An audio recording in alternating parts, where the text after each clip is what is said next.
It is well enough the people of the nation do not understand our banking and monetary system, for if they did, I believe there will be a revolution before tomorrow morning. Henry Ford. The infrastructure bill, for example, in the US, it's not about infrastructure. It's about printing more money to keep the Ponzi scheme of Wall Street alive. And we know this because by recent studies, 90% of all the money printing for all these different programs never leaves Wall Street. Yes. We face some very special issues with big financial institutions. If they can break the law and drag in billions in profits and then turn around and settle paying out of those profits, they don't have much incentive to follow the law. What you're looking at here is a Ponzi scheme, a system based on lies. If you add law and regulation, you will have yourself a bank. Now, take $1 out of your pocket, hold it in your hands, ask yourself, what is it? Really? A piece of paper? Ink? Or maybe just a promise? What if I told you everything you've ever worked for, sacrificed for, worried about, every sleepless night, every strained relationship, every morning alarm that ripped you out of your bed, was for something that doesn't even exist? Would you think I'm crazy? The truth might be uglier than you think. You weren't given a choice. You were born into a story. One that you didn't write, but are punished for not following the rules. A story called money. This runs your life. You chase it, you work for it, you crawl to it. The pieces of paper in your wallet, the glowing numbers in your bank account, they aren't real, just an illusion. Nothing more, nothing less. And the scariest part, you think you're holding it, but no, it's holding you.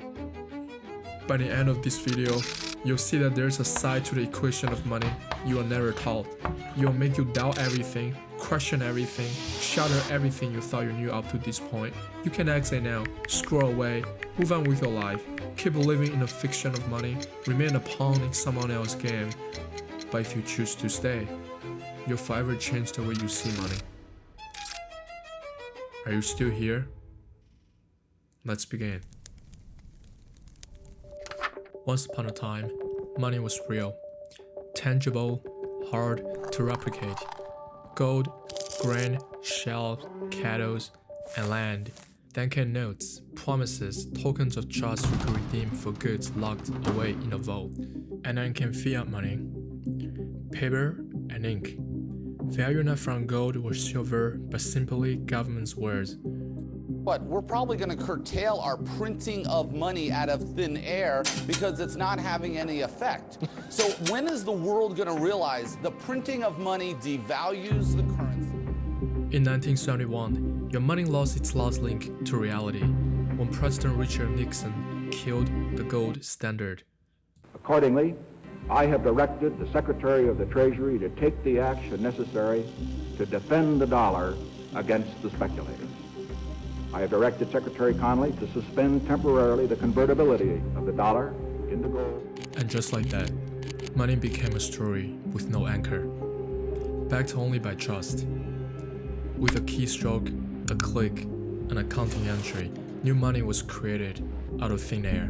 No backing, no weight, just faith in a system that was designed to profit at your expense. Here's what almost no one realizes. Over 90% of the money in existence today isn't printed at all. It's digital, it's created, it's made out of thin air. You didn't know that before? Brace yourself because it gets worse. $1 trillion of new currency each year digitally. They're not printing it anywhere, and they're buying. Not exactly printing, but they're creating it. They're creating it out of thin air, which shocks a lot of people, but that's the fact. Have you heard of fractional reserve banking? You walk into a bank and deposit a crisp $100 bill. You think it's yours, safe, sitting in a vault, waiting for the day you'll need it. Except that's not what happens. The bank keeps 10% and lends out the rest. That becomes someone's car loan. Dealer makes a profit, depositing it right back into the bank, Now that deposit becomes a new seed, the bank keeps 10%, lends out the rest for a mortgage, the seller deposits right back into the bank, the cycle repeats over and over and over. Car loans, mortgages, student debts, your $100 bill has just been multiplied into infinity, pulsing through the system like blood through veins. Meanwhile, the number still glows on your screen. You believe it's safe, but in reality, that's an illusion. Your money has been cloned, recycled, transformed into a sprawling empire of debt. In other words, money isn't stored, it's manufactured. Not once, not twice, but every single time someone borrows. And that cycle never stops. You're thinking of this place all wrong, as if I had the money back in a safe. The money's not here. Well, your money's in Joe's house. That's right next to yours. And in the Kennedy house, and Mrs. Maitland's house, and 100 others. You're lending them the money to build, and then they're going to pay it back to you as best they can. Now, what are you going to do? This is why no financial institution can survive a bank run, when everyone tries to pull their money out at once. Happens when there's a loss of confidence in the bank, and that leads to large withdrawals. The bank can't pay everyone who wants their money all at once, and it fails. During the Great Depression, thousands of banks failed, 9,000 to be exact, taking $7 billion worth of customers' assets with them. October 1929, the Great Depression, banks emptied overnight, bank run. December 2001, Argentina collapse, currency frozen, citizens pounding on bank doors, bank run. 2008, the financial crisis, the mortgage bubble burst nearly sank the world. Banks declared too big to fail, until they won. Bank run. July 2015, the Greek debt crisis, people lined up at ATMs, praying for cash, bank run. March 2023, Silicon Valley Bank, billions vanish in hours, panic spread, First Republic, Signature Bank, all toppled. Bank run. In a century, over 12,000 banks have failed in America alone. Millions of people lost their jobs, their homes, their future. Trillions of dollars wiped out overnight. Every collapse tells the same story. Money isn't real. It's a belief. And when belief dies, the house of cards comes crashing down. The cost of this illusion? Inflation remains near a record high. Inflation remains high. Since 1971, dollar has lost 85% of its purchasing power. That $1 once bought 4 gallons of gas, today buys barely a third. That's why your paycheck doesn't stretch, while your grocery bill climbs, while your salary flatlines, while your parents bought a home for $60,000 and today that same home costs over $600,000. While you sleep, more money is printed, more debt is created, every new dollar injected into the system quietly steals from the one in your pocket. You don't notice day by day, until one day, your paycheck doesn't cover your bills, your savings silently shrink because the money you chase is melting away while you sleep, and no one told you, because that's the point. So you keep grinding, pushing through each day like a skeleton, believing that working harder will make you richer, but it doesn't. That's the illusion, the lie that they fed you.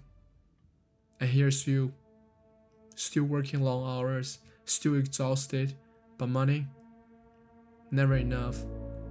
You work, you sweat, you sacrifice, but the harder you try to make money, the faster it slips away. Why? Because the system is designed to extract your labor. Bills, tuitions, mortgages, they bleed you dry. You hate your job, but you need the money. That dream car, that beautiful mansion, that's the dream you were sold. The rules you were taught: go to school, get a job, work hard, retire, die. Go to school, get a job, work hard, retire, die. The cycle repeats, and you realize you're not living. You're just a cog in a machine of capitalism. But here's the truth. It's not you. It's not your job. The system is rigged. You're not poor because you failed. You're poor because the system needed you to be. And the truth is brutal. If money is a fiction, then poverty isn't a byproduct, it's a business model, convincing you to trade your real time, life, and energy for paper. Ask yourself, have you lived 365 days this year? Or have you simply lived one day, but repeated 365 times? But what if I told you, it doesn't have to be this way? Because what I'm about to tell you will forever change the way you see money. The rich understand something most people never will. Money is a game, and they don't play by the same rules. They don't trade time for money, they trade money for assets, land, businesses, investments, assets that produce 24/7, assets that earn while they sleep. The rich don't just work inside the system, they bend the system to their advantage. When inflation eats away at your paycheck, it inflates their assets. That's why the rich gets richer in every crisis, while you get poorer. But you don't have to stay trapped. You can start writing your own story. And I get it, you still need that paycheck to keep the lights on, to put the food on the table. But here's the shift. Don't spend your life working for money. Use the money you earned to make it work for you. Here are 3 things that you can start doing today. Number 1, save with purpose. Every single dollar that you save isn't spare change. It's a seed of freedom. No matter how small, it buys back your future hours, days, years. Look at Mike Tyson, who made hundreds of millions during his career, earned more in one lifetime than most of us could in 10, and lost it all. Not because he didn't make money, but because he never learned to keep it. To money, you've gone from being fabulously wealthy to at one point basically losing it all. What has the peaks and valleys of that allowed you to learn about money? It was interesting. I didn't possessing it. I just was a young kid having fun. Number 2, turn cash into assets. If you had put $1,000 into Nvidia 5 years ago, your stake would be worth $13,245 today. That's over 13 times the return. If picking individual stock is too complicated, simply putting 1,000 into S&P 500 10 years ago would have tripled your money. Meanwhile, dollars left in savings account melt away under inflation. Since 1913, dollar has depreciated over 96%. Cash is always a bad investment. I mean, when people said cash is king a year ago, I mean, that's crazy. I mean, cash wasn't producing anything, and it was sure to go down in value over time. You don't need millions to start. Simply start with 5 to 10% of your paycheck and let compounding do its magic. Number 3, build leverage. Stop living in a world where your survival depends on punching a clock. Yes, keep your job, but use it as an engine to multiply your life beyond your limited hours. How? By building skills, coding, storytelling, sales, investing. Whatever it is, creating value is the single most magnetic force in the universe. The more value you create, the more money is drawn to you. Of course, you don't need to build the next Amazon. Lower the bar. Take one small step at a time. Start a small business. Solve a problem in your neighborhood. Share your knowledge online. Anything that scales beyond your hours. Because every empire, no matter how massive, started the same way. With nothing from scratch. Hey, who are you? I'm Jeff Bezos. And what is your claim to fame? I'm the founder of Amazon.com.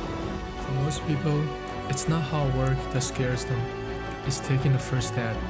But if you can do that, then congratulations, my friend.